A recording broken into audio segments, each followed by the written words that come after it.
আজকে আমি জিতে গেছি। আদি ভাইরা যারা মুড়ি বাতাসা বিলি করে।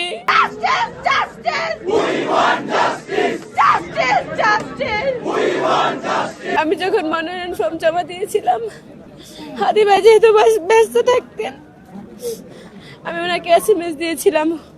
উনি সাথে সাথে কল ব্যাক করে সবার আগে বলছেন শান্তা জিতে আইতে হবে। আজকে আমি জিতে গেছি। আদি ভাইরা যারা মুড়ি বাতাসা বিলি করে, আজকে আদি ভাইয়ের খুনিরা বাইরে ঘুরে বেড়াচ্ছে। আদি ভাইয়ের খুনের বিচার না হওয়া পর্যন্ত কিভাবে ইনসাফের বাংলাদেশ প্রতিষ্ঠিত হবে? যে কিনা পরিবর্তনের কথা বলতে বলতে ঘুরতো, যে কিনা ইনসাফের কথা বলতে বলতে মুড়ি বাতাসা নিয়ে ঘুরতো, আজকে তাকে খুন করা হয়েছে। তার খুনিরা এখনো বাইরে হাওয়ায় ঘুরে বেড়াচ্ছে। কিভাবে ইনসাফের বাংলাদেশ হবে? আদি ভাইয়ের খুনিদের বিচার না হওয়া পর্যন্ত ইনসাফের বাংলাদেশ হইতে পারে না।